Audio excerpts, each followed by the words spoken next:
ሰላም ውድ ዩቲዩብ ቻናል ተከታዮቼ እንዴት ቆያችሁ? እኔ ወንድማችሁ በጣም ደህና ነኝ። ዛሬም እንደተለመደው በየቀኑ በተለያዩ ግሩፖች መረጃ ለእናንተ እንደማደርስላችሁ ሁሉ አሁንም አዳዲስና በጣም ወሳኝ የሆኑ መረጃዎችን ይዤ ወደ እናንተ መጥቻለሁ። እስከ መጨረሻው ይህንን ቪዲዮ እንድትከታተሉ አሳስባችኋለሁ። ዛሬ ፓውስን እነግራችኋለሁ፣ ግን ከፓውስ ይልቅ ሁለት ምርጥ ድሮፖች ሊስት የሚደረጉበትን ቀን አሳውቀዋል እና ተጨማሪ ነገሮችን ስለነሱ እነግራችኋለሁ። እስከ መጨረሻው ይህንን ቪዲዮ እንድትከታተሉ አሳስባችኋለሁ። አስቀድማችሁ ሁላችሁም የምትመለከቱት ይህንን ቪዲዮ ላይክ እንድታደርጉ፣ የእናንተ ላይክ ስለሚጠቅመኝ ላይክ ማድረጋችሁን እንዳትረሱ። እንደዚሁም ሳብስክራይብ ያላደረጋችሁ አዳዲስ ቤተሰቦች ካላችሁ ደግሞ ሳብስክራይብ አድርጋችሁ ስለ ኤርድሮፕ ምርጥ መረጃዎችን ማግኘት ከፈለጋችሁ ይህንን ቻናል መቀላቀላችሁን እንዳትረሱ። እንደዚሁም ቴሌግራም ጆይን ማድረግ የምትፈልጉ የቴሌግራም ሊንክ ከዚህ ቪዲዮ ስር ዲስክሪፕሽን ላይ አለ። ቦታውን የማታውቁት ከዚህ ቪዲዮ ስር የቪዲዮ ሬስ አለ። ከስሩ ቪው እና ሀውር ብሎ ደግሞ ሞር የምትላለች። ሞር የምትለዋን ስትነኩ የቴሌግራም እና እንደዚሁም የተለያዩ ምርጥ ሊንኮችን ምርጥ ድሮፕ ሊንኮችን አስቀምጫለሁ፣ ገብታችሁ ማግኘት ትችላላችሁ። የዛሬው አንደኛ መረጃዬ ባምስን የተመለከተ ይሆናል። ባምስ ሊስት የሚደረግበትን ቀን አሳውቀዋል። ከዚህ በፊት እንደነገሩት ከሆነ በትልልቅ ኤክስቼንጆች ሊስት እንደሚያደርጉ ራሳቸው ተናግረዋል። የኤርድሮፕ ዋጋ መቀነሱ ምክንያት በትንንሽ ኤክስቼንጆች ላይ ሊስት መደረጉ ነው ብለው ተናግረዋል። ስለዚህ እኛ በትልልቅ ኤክስቼንጆች ሊስት ለማድረግ እንፈልጋለን ብለው ተናግረዋል። ስለዚህ ትልልቅ የሚባሉት ኤክስቼንጆች ዋጋ እንትን የሚሉት እነ ባይናንስ እነ ባይቢት እና ኦኬክስ እንደዚሁም ቢትጌትም ይሁን እነሱን ሊጠቀም ይችላል ተብሎ እየተገመተ ይገኛል። ስለዚህ ትልልቅ ብለውታል። በምን ላይ ሊስት እንደሚያደርጉ አይታወቅም። ነገር ግን ከአንድ ወር ከ15 ቀን በኋላ ሊስት ይደረጋል። ይህ ማለት አሁን ማርች ዛሬ እኔ ቪዲዮ በምሰራበት ሰዓት ማርች 12 ነው። ቀጥሎ አፕሪል ይገባል። አፕሪል 28 አካባቢ 27 አካባቢ ሊስት እንደሚያደርጉ ተናግረዋል። እንደዚሁም ደግሞ አራት አይነት ተጨማሪ እንትኖችን አምጥተዋል። እነዚህ ፍሪና እንደዚሁም ደግሞ ዶኔቶችን እየሰራችሁ ስታሮችን እየከፈላችሁ የምትሰሯቸው ናቸው። እዚህ ጋር አንድ በምስ ሮድ የሚባል መጥቷል። ይሄም 45 ቀናት የሚቆይ ነው። እችኛን እንትኗን እየነካችሁ ወደ ላይ ስትሄዱ 45 ቀን የሚቆይ ልክ አቺቭመንት ከዚህ በፊት እንደሰራ ነው። የተለያዩ ነገሮችን እያሟላችሁ ትሰራላችሁ። እዚህ ጋር ደግሞ ፍሪ የሚል አለ። እዚህ ጋር ይቆጥርላችኋል። በምስ የቶከን አይነት ነው። ይሄ ልዩ ነገር አለው ብለው ተናግረውታል። እኔ አሁን 5 ሰርቻለሁ። እሱን የሰራሁት ፍሪ የሚል እዚች ውስጥ አለች።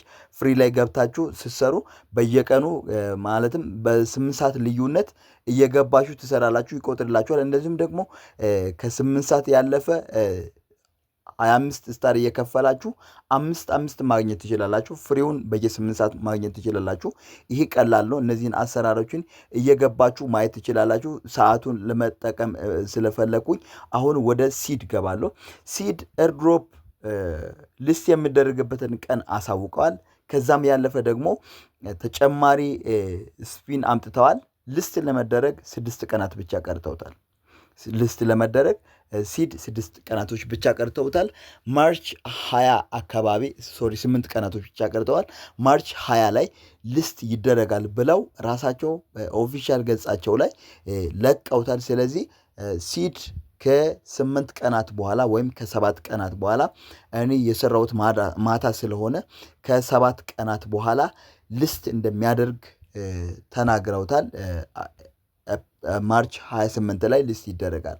እንደዚሁም ደግሞ ስፒን አዲስ አምጥተውታል። 24 ሰዓት ቆይታችሁ አዲስ ትሰራላችሁ፣ ትጫወታላችሁ። ከዛም በኋላ አዲስ ተጫወታችሁ እንትኖችን ትሰበስባላችሁ። እኔ አሁን 5% ዲስካውንት እንትን ሰርቸዋለሁ። ከዚህ በፊት ሙንቤክስ ለእኛ እንደሚሰጡ ይታወቃል። አሁን ግን እነዚህ በጣም ወሳኞች ናቸው። ልክ እንደ ቶከን ነው እነዚህ የሚቆጠሩት። እኔ አሁን 5% ያለውን ቲኬት አግኝቻለሁ። ሊስት እስከሚደረግበት ቀን ድረስ ይህንን ነገር ደጋግማችሁ በመስራት እንትን ማግኘት ትችላላችሁ፣ የተሻለ ማግኘት ትችላላችሁ። ይህን ግን ካልሰራችሁ ምናልባት ሊስት በሚደረግበት ቀን ማታገኙት ሊሆን ይችላል። ቶከን ላይደርሳችሁና እንደዚሁም ዋጋ ላይኖር ይችላል ከዚህ በፊት እየሰራችሁት።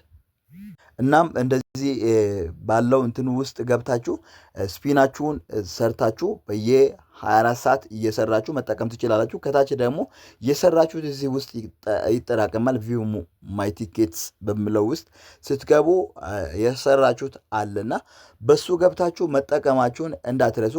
ይህኛውን ከነማስጠንቀቂያው ነው የተናገሩት። ካልሰራችሁ ምንም ዋጋ የለውም ብለው ተናግረዋል። ስለዚህ ይህንን መከታተላችሁን በየ24 ሰዓት እየገባችሁ መስራታችሁን እንዳትረሱ። እዚህ ጋር ቦርሳ ውስጥ ደግሞ የሰራችሁትን እንደዚሁም ደግሞ ከዚህ በፊት እንትን ያሉትን ያሳያሉ። ስለዚህ ይህንን ገብታችሁ ቼክ ማድረግ ትችላላችሁ። አዲስ ነገር ካለ በዚህ ላይ የምናሳውቃችሁ ወይም የማሳውቃችሁ ይሆናል። አሁን ወደ ፖስ ገባለሁ። ስፒኑን መጫወታችሁን እንዳትረሱ። ወደ ፖስ ገባለሁ። ዛሬ ደስ የሚል ዜና ምንድነው? ፖስ ላይ 1.2 ቢሊዮን አካባቢ ወደ ዊንተር ሚዩት እንደተላከ ተነግሮናል። ስለዚህ ይሄ ማለት ለሊኩዊዲቲ በጣም የሚጠቅም የአሰራር ነው። ያ ማለት ወደ ሌሎች ኤክስቼንጆች ይገባል። ይሄ ዋሌት ነው። ከዚህ ዋሌት ወደ ትልልቅ ኤክስቼንጆች ይገባል። ያ ማለት ልስት በማይደረግባቸው ማለትም ባልተነገረ እንትን ትልልቅ ኤክስቼንጆች ላይ ይገባል። ምናልባት ወደ ባይናንስ የሚላክ ይሆናል ወይም ካልሆነ ኦኬክስ የሚላክ ይሆናል። እንደዚሁም እነሱም እንዳሳወቁት ከሆነ ቀጥታ 2 ኤክስቼንጆች ዛሬ ማለትም ማርች 13 ላይ እንደሚጀምሩ ቢትጌት እና ባይቢት ላይ ቀጥታ እንደሚላክ ከዚህ በፊትም እንደምታውቁት 1.6 ቢሊዮን ቶከን ወደ እነሱ እንደሚላክ አሳውቀዋል። ስለዚህ ማርች 13 ላይ ክሌም ማድረግ እንደሚጀመር ተናግረውታል። ከዚህ በፊት ማርች 11 ላይ ነበር የተናገሩት። ነገር ግን ማርች 11 አልፎ 13 ላይ ይደረጋል። 12 ላይ ይደረጋል። 12 ላይ መላክ ስለሚጀመር እናንተም ተዘጋጅታችሁ ማለትም ዛሬ ነው። እኔ አሁን ቪዲዮ በዚህ ማታ ነው የሚሰራው። ዛሬ ብዬ ስነግራችሁ ቀኑን ነው የሚነግራችሁና ገብታችሁ እንትን ማድረግ ትችላላችሁ። አዳዲስ ነገሮች ካሉ አሳውቃችኋለሁ። በጣም መከታተል አለባችሁ። እንደዚሁም ደግሞ ቬሪፋይ እያደረጋችሁ ጠብቁ። ምናልባት ተጨማሪ አካውንት የሰራችሁ ካላችሁ አማራጭ ካለ ደግሞ እሱንም የምንመለከት ይሆናል። ወደ ቦንክሬስ ስንገባ ቦንክሬስ ዛሬ አዲስ መረጃ ይዘው መጥተዋል። እሱም ምንድነው? ቀጣይ ሳምንት ጀምሮ ስለ ሊስቲንግ ሁኔታ በሰፊው እናወራለን። ያለውን ነገር በሙሉ ግልጽ አድርገን እነግራችኋለን። የሚያወዛግብ ነገር የለም። ስለዚህ በቅርብ ቀን ወይም ቀጣይ ሳምንት ብለው እነሱ እንደተናገሩት ከሆነ ቀጣይ ሳምንት ቀጥታ ኤሊጂቢሊቲውንም የምናሳውቅ ይሆናል። መሟላት ያለበትን መስፈርቶችን ለእናንተ እናሳውቃለን። ስለዚህ አዲስ ነገር እስከ ቀጣይ ሳምንት ጠብቁ፣ ተዘጋጅታችሁ። እስከዛው ግን ይዛችሁ ስሩ የሚል መልእክት አስተላልፈውታል። ይህን ድሮፕ የምትሰሩ ልጆች ካላችሁ በደንብ ተከታተላችሁ ወጥራችሁ መስራታችሁን እንዳትረሱ። ጥሩ ነገር ሊኖር ይችላል። ብዙ ጠንካራ መሰረቶች እንዳሉ በደንብ አጥንቻለሁ፣ በደንብ ጎግል አድርጌያለሁ። እንደዚሁም ደግሞ ሌሎችን መረጃዎችን ተከታትያለሁ። ይህ ድሮፕ ጠንካራ መሰረቶች አሉ። እንደዚሁም ፓርትነርሺፖችም ባለሀብቶችና ኢንቨስተሮች ናቸውና ስለዚህ የምትሰሩ ልጆች ካላችሁ ጥሩ ዜና እየመጣላችሁ ይሆናል። በቅርቡ ያለውን መረጃ ሁሉ አሳውቃችኋለሁ። ተከታትላችሁ መስራታችሁን እንዳትረሱ። የዛሬው ይሄን ይመስላል። ስለተከታተላችሁኝ አመሰግናለሁ። አዲስ ነገር ካለ የማሳውቃችሁ ይሆናል። ይህንን ቪዲዮ ላይክ አድርጉ። ሰብስክራይብ ያላደረጋችሁ ደግሞ በድጋሚ ሰብስክራይብ አድርጉ። መልካም ቆይታ ባይ